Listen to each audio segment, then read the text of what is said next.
embraced befitting middle age. Oakland's Mayor Lionel Wilson cut a ceremonial chain at that, and longtime commuters were amazed by the delay. Channel 7's Paul Jeske says the span is handling more than 3 times the traffic it carried in 1936. By the time the San Francisco-Oakland Bay Bridge opened for business 50 years ago today, it had already set more construction and engineering record building project on land or sea anywhere in the world. And Bay Area residents couldn't wait to join the parade in a quarter-mile structural colossus. More than 70,000 motorists handed over 65 cents to toll takers and drove across the bridge opening day. They were in a mood to celebrate. For 3.5 years, Bay Areans watched the bridge take shape, rising out of the bay bottom like some sort of giant iron octopus. These home movies of the bridge going up were taken by Dr. William Edel, a Navy chaplain who watched the construction from his office in the Ferry Building. Dr. Edel, who's now 92, sent us his movie memories from his current home in Southern California. What Edel and other fascinated bridge watchers witnessed was actually the construction of what amounts to 3 separate bridges and a world record tunnel.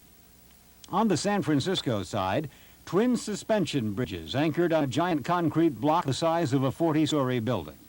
On the Oakland side, a massive cantilever bridge which rests on concrete piers, one of which is the deepest in the world at 242 feet. And still further east, 5 truss spans. It all adds up to the longest elevated bridge. And in the middle, the biggest vehicle tunnel ever built. It's actually 3 separate bores which were joined together. Some of the mud from the tunnel, along with dredgings from the piers, were used to fill in what's now Treasure Island. Just 3 years after the bridge opened, they were holding a World's Fair on this site. But it's the bridge itself that inspires awe in the eyes of engineers and sidewalk supervisors, and admiration for men like Alfred Zampa, who was 32 years old when he got a job helping to put together a giant erector set 500 feet above the water with no safety net. It was a job that would turn most of us to jelly. Connected, drove rivers. I love the Bay Bridge. That's my favorite bridge, not the Golden Gate. I think the Bay Bridge is the most beautiful bridge there is. Now, I'm proud that I worked on it. I'm glad to be here at that time. I think I got here at the right time. But like I say, you have to love it. They say, my dad told me, you're crazy to go up there. That's only for desperate men. Well, I says, I don't know about desperate men. I says, the money is good and I love it. You have to love it because you're going through all that wind, and it was tough. We work hard, we live hard.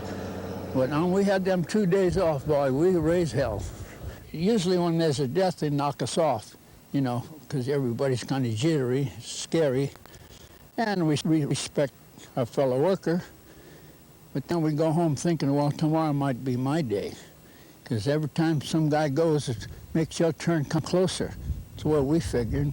They say, well, what do you do that kind of work for? It's dangerous. I said, well, you have to love it to do it. I used to love it. And many times we were up there working, we didn't even realize we were up in the air. That's how relaxed we were. You can't be uptight because you can't do any work then. Just getting up there is just, then you got to go to work. You got to be quick and fast because a lot of men down there want your job. That's the only thing in that and the wind. But I don't know, it's all good to me. After you get used to it, you know, it didn't bother me. If I was going to go, I'd go. Fortunately, Alfred Zampa is as tough as the bridge he helped to build, and today he's retired and living in rural Contra Costa County after helping erect the Golden Gate Bridge and the second Carquinez Bridge. And as far as the Bay Bridge itself is concerned, there have been a few changes over the years. When the bridge first went into operation, traffic traveled both ways on the upper deck, which was reserved for cars. Key system trains sped commuters to work and back on the lower deck, which was reserved for trucks and trains. The last crossed the bridge in 1958, the victim of the automotive age.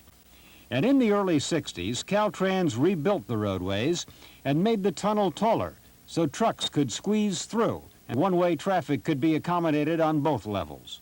Bridge tolls, which started out at 65 cents, dropped to a quarter in the 40s. They stayed that way until 1969, when the one-way went into operation. And what about the idea of a free bridge? Well, don't hold your breath. The state legislature decided that even though the bridge was paid for more than 30 years ago, they'd use the money for bridge maintenance, BART, and other Bay Area toll crossings.